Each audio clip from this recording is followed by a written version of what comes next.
It's time for Football at 4 with Adam Caplan, powered by InsideTheBirds.com. I think we have the ability to do something really special with this group, but it's going to take a lot of hard work. Now, live from inside the Matt Black Kia Studios, it's Football at 4. All right, here we go. Football at 4, powered by InsideTheBirds.com. Adam Caplan's with us today at Caplan NFL. Follow him on Twitter, InsideTheBirds.com. As we will get into a lot of Eagles, some NFL topics. We saw some rule changes that were passed, some not passed. One of them, I think, was pitched by the Eagles, actually, that was shot down. Let's get into it now. Adam Caplan here on the Boardwalk Honda Hotline. Welcome back, Adam. How are you? Guys, good to talk to you. Welcome back for another week. Mike, going in, there was a lot of momentum for the onside kick. Just the alternative, but it didn't pass. That got tabled. That was one proposal from the Eagles, but the other proposal passed from the Eagles. I know they're happy about that, and we can get into that. I actually talked to them after it was passed. Actually, was texting with someone. Some got approved today, but look, it's good. The league wants to be more progressive, and that's why things get passed. Right. So let's start with the onside kick, because this is getting a lot of attention. The Eagles proposed the onside kick, which is essentially the AAF rule, right? They wanted to do, instead of kicking the onside kick, which we now know is very hard to do with the new rules with the safety stuff, the Eagles basically threw out an idea of doing 4th down and 15 from your own 25-yard line, and you have to convert that. If you do, you would get the ball back. And apparently the league is not ready to go that way yet. Yeah, actually, the reason why I don't think it got passed, and I kind of found this out a couple days ago, is that it needs more work. There needs to be more research on it. Look, they have the statistics. They know that the onside kick, when it's expected, is next to impossible to convert. The rate of conversion is it's actually really, Mike, it's less than 5% when it's expected. When it's not, when you don't expect, it's got a better chance of happening. There's actually a guy that I'm following on Twitter that's from the rules office that puts some great stats. The last 2 years of expected, when you know that it's coming, no one's converted it in the last 2 years. It's just ridiculous. So someday I think this is going to pass, and it just needs further development. It's actually been tabled for next year. And the Eagles actually brought it up last year, so it's definitely making progress, but it's not there yet. All right, so they also made permanent the expansion of replay into scoring plays or turnovers that had been negated by a foul. Is this the one that the Eagles also were pushing for? Yeah, it was, and they're happy about it. I actually was texting with someone from high up with the Eagles today after it got passed. And I brought up the Dallas Goedert play, and you could, for those who are following me on Twitter, I actually found the play. It's the one from 2 years ago, which the Eagles lost in overtime at Dallas when Goddard had a 75-yard touchdown pass that got negated by a very bad offensive pass interference call. So what they wanted, but they tell me this was not the specific play, but is a good example of it. But over the years, they've seen it when they've lost they've lost a touchdown because the ref made a mistake, and you can never, they were never getting challenged. So now you don't have to challenge it. It's just going to get any scoring play, that's negated by a foul. It's still going to go to replay. So the fact sounds like, you're breaking up just a little bit there, but I think we got you back. So any play that has a foul attached to it is going to get looked at. But what about, like in that case, it's pass interference. You can't look at pass interference anymore, right? No, but it's got to be a scoring play. It's got to be a scoring play, and it'll go upstairs. But it's got to be negated by a foul. All scoring players would go up anyway, but not ones that are negated by a foul. You just go to the next play immediately. Now it'll go upstairs because that Goddard play that I brought up, if you remember, that was an incredible play. And that was a game the Eagles lost in overtime.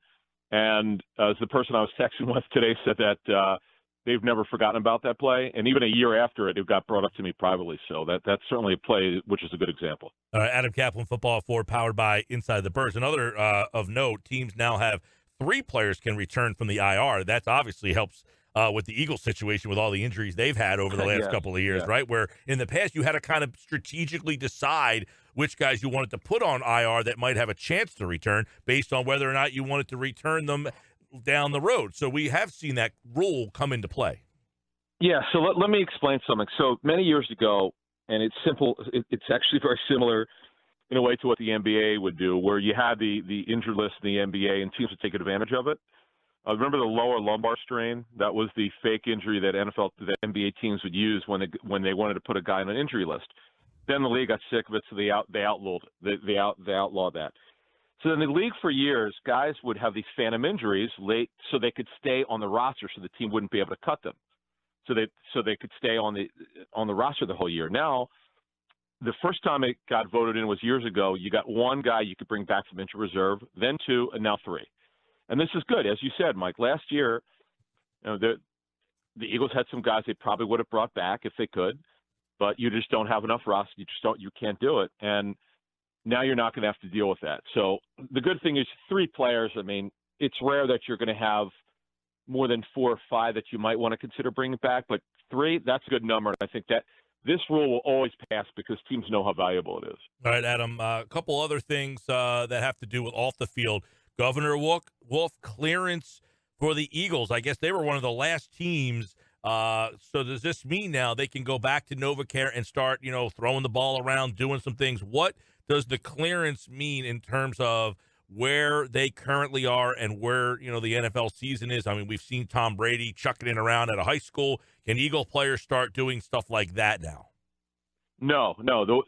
It's all good. It's actually up to the NFL. The good thing is, with the right protocols and testing, from a local standpoint, over the next couple of weeks, they would be clear to come back. But it's going to be up to the league.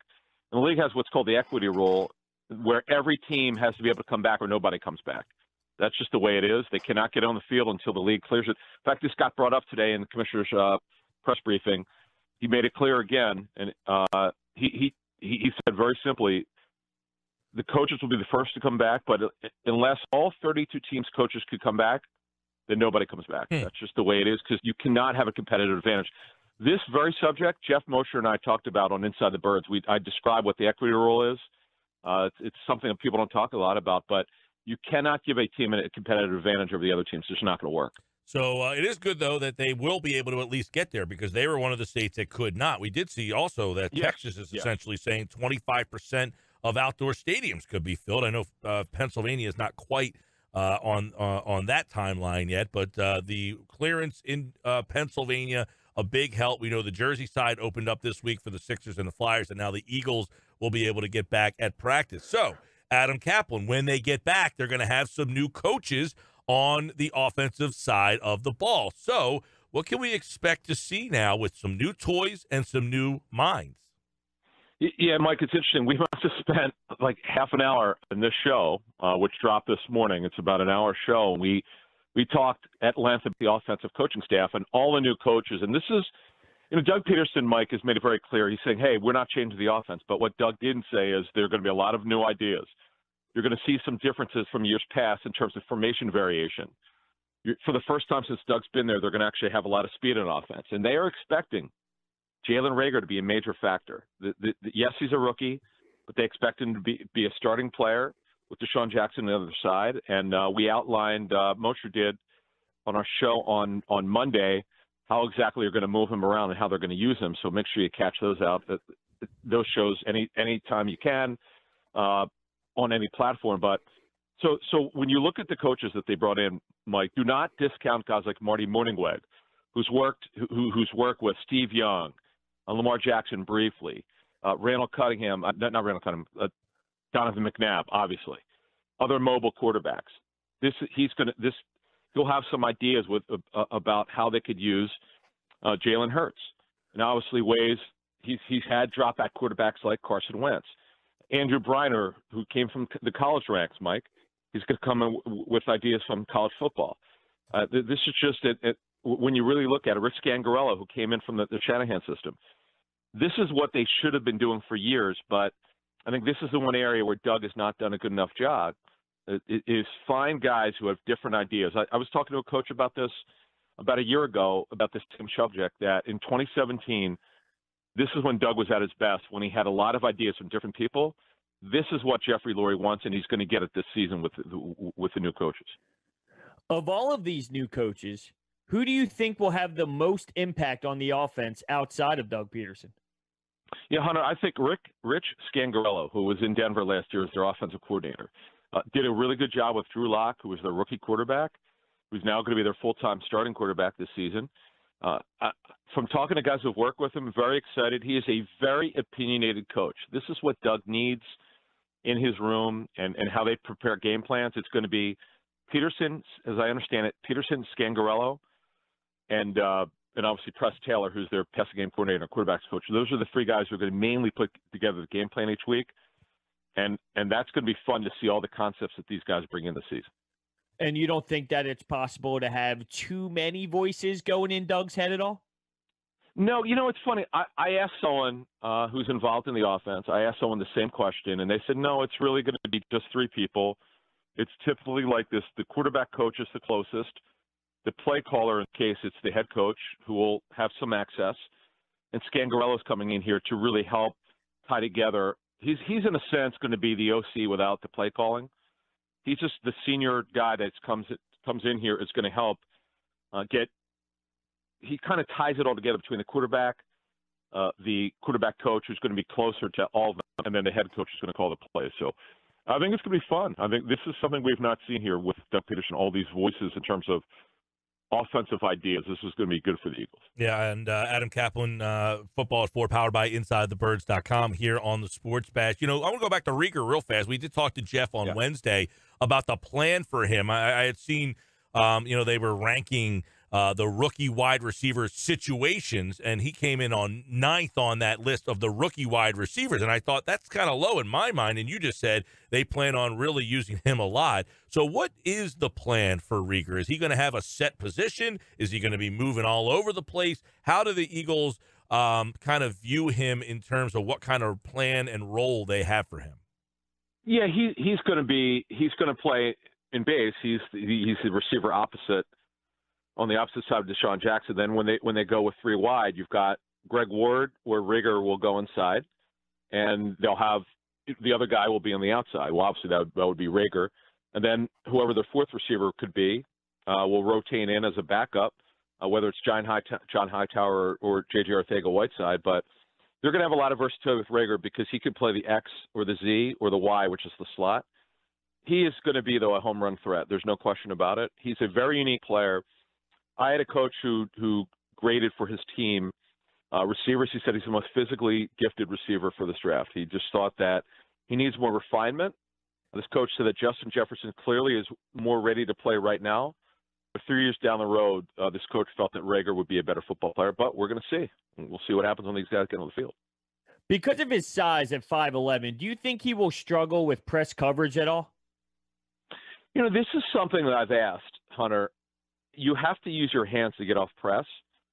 I think Mosher said that they were working on it with him on our show for more detail on it, but this is something that is a very big challenge for rookie receivers, Hunter, when they come out of college football. And it is probably one of the worst coach positions in college football as receiver. Other than quarterback, it's probably receivers number 2. They're just not taught technique very well. That's why a lot of college kids, when they come into the pros, struggle year one, because it's a faster game, and they're not taught the nuances of route running. And it's more often than not rookies come in and struggle. But what I do like about Rieger, from what I've heard, he's a quick learner.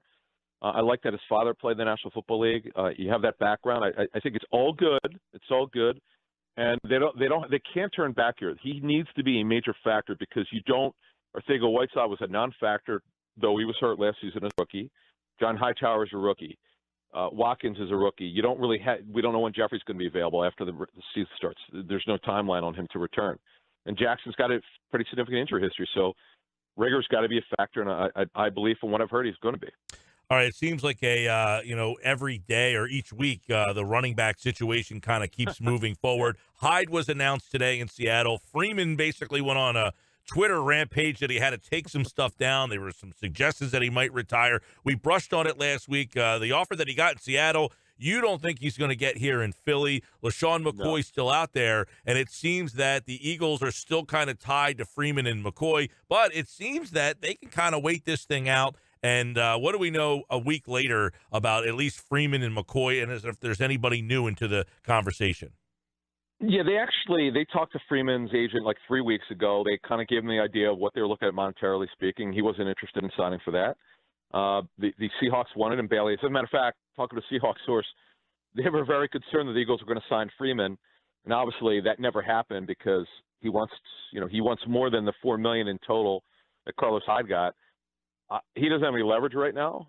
There are a lot of teams interested in him, but the bottom line is the money has got to be right. And I just, as you're right, Mike. It's a situation that's just going to take a little bit of time. Yeah, and then, of course, you got LaShawn McCoy, who you mentioned, he wasn't even active. This was last week during Football 40. He wasn't even active. Andy Reid didn't even activate his guy in the Super Bowl. That kind of tells you all you need to know about where McCoy is. So the fact that the Eagles, I guess, are attached to him, is that more because it's the Eagles and McCoy, or is it because, they know nobody else is interested and we can get him if we want him? No, actually, I reported like 6 weeks ago he was on their list, way down their list. He was, depending on how you rank them, he's either 3, 4, 5 in terms of the running backs they were looking at. They'll go to Shady if they can't get Freeman, and there's probably another guy that they're looking at. But the fact of the matter is Shady is a guy they know. This would be a great way to end his career. He's going to handle the role as a backup running back for he would if they signed him.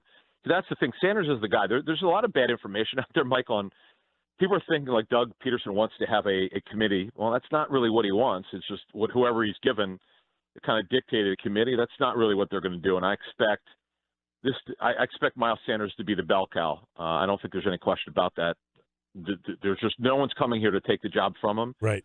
Don't forget, he won the job last year, then got benched because against Atlanta, he just did not do the job well, and he got benched. So he's ready to roll, and he's going to be the guy. He's certainly talking like he wants to be the guy, right? Yeah, I mean, he wants to be the MVP. He's a special talent, Mike. This kid, you saw what happened after Jordan Howard went down. The 6 out of his last 7 games were phenomenal. He's gifted. He does everything well. He's a much better pass protector than he's been given credit for. And that's going to be a key here because when you're on the field as much as they're projecting him to be on the field, you've got to be able to handle pass protection. There's really nobody else who can do it. I mean, Shady, if they sign him, can do it. By the way, one thing on Freeman, just talking to people, graded his tape. He's a good third down back and not a great pass protector, but it's good enough. He's a guy who can catch the football, but he has a pretty significant injury history. With the possibility of camps now, do you think an undrafted running back can maybe outplay Shady from the jump and earn that spot since Shady's clearly on the back 9? Well, Hunter, here's one thing about McCoy. Let's not forget the Bills cut him. I was there in their training camp, and he was still the starter in mid-August. 2 weeks later, there were rumors about him getting cut, and they cut him. And he kind of started off as their main back, but then slowly lost his job, as you would see. Damian Williams took the job, number 26. Then Williams just lost his job because they drafted a running back the Chiefs did in the first round. But I think Shady's probably got 5 to 8 carries a game in him to be the backup, and that's pretty much going to be it. As Mike said, look, it's not a good sign when you have him inactive for the Super Bowl. That's a bad sign. No, but the other thing that hurts Shady, though, what a Chiefs source told me, he does not play in special teams, so that did factor into why they had him inactive. I want to get your thoughts, too, Adam Caplan, Football at 4, powered by Inside the Birds, on the potential of where do you feel about the possibility of having mini camps. Hunter just brought it up. We kind of wrote mini camps off and said, man, rookies this year, they might not get that fair of a shake or they might not be as far along. But are we starting to feel more optimistic that sometime in mid-June or late June that we might see some semblance of NFL minicamp? Yes and no. Yes, because it sure seems like a lot of states are going to be cleared for this to happen. But the problem is it's got to be all 32 teams. It's that equity rule. They're not going to let 30 teams return and 2 not, because you know what's going to happen. Those teams who complain, you can't have a competitive disadvantage. This won't happen. If all 32 teams get cleared by their states to return, then they'll have a practice. And, man, I'll tell you what, if they can get 2 weeks in before the end of June, before they go on vacation, you have no idea how much better that would be, because that would actually help those undrafted free agents.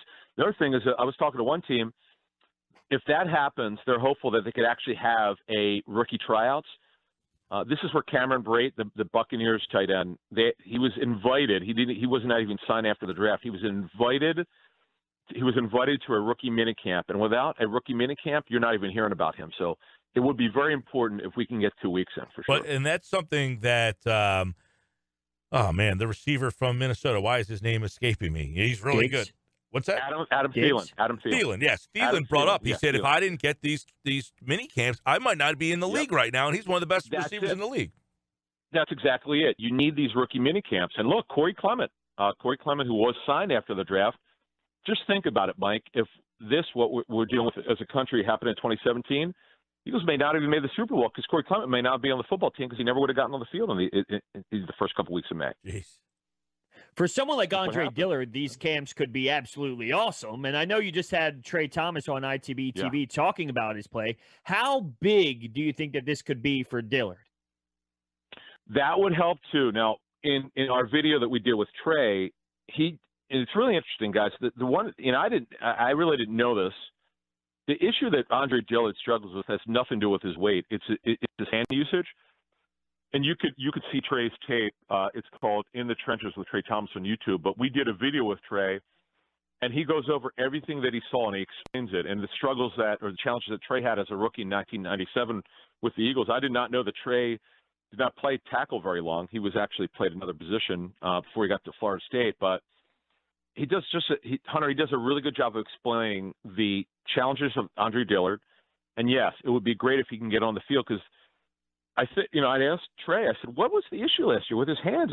Based on the tape that Trey broke down, it's very clear to me. It's very consistent. He had one bad issue: hand usage. His hands are down too low, and you see he does this thing that Trey calls catching. He's trying to catch the guy when he comes into him. You can't do that, and he might have got away with that in college football. You're not going to get away with it at the NFL level. And Trey does a great job. I really suggest you listen to that interview we had with Trey. Mosher and I got to tell you, I really enjoyed that. I learned a lot about. And by the way, he makes it so easy for you to understand. So I hope folks try take a view of that on YouTube. Now, I don't want to pound home this Jason Peters stuff much, but I did find it interesting. Again, Pro Football Focus did their all clutch team and ranked him as the most clutch left tackle, not only the most clutch left tackle, but the most clutch player in football last year. Apparently, in the fourth quarter of close games, he blocks better, according to their grading, than anybody else. So it just kind of adds to this guy, Peters, can still play, and you wonder if the Eagles are kind of keeping that thought in their mind of, man, this guy's pretty good. I don't know how we get rid of him. Here's the thing. At 38 years old, Mike, you have to make a decision. You drafted his replacement. Yes, Peter showed he could still start. There's no debate about that. Anyone who graded the tape told me he still could play. But the other thing is he leaves games occasionally early. The reason why Andre Dillard started a little bit at left tackle is because of Jason's injury last season. So if he's not available, you start scratching your head or you go, wow, once again, he leaves. But when he's healthy, the guy plays well.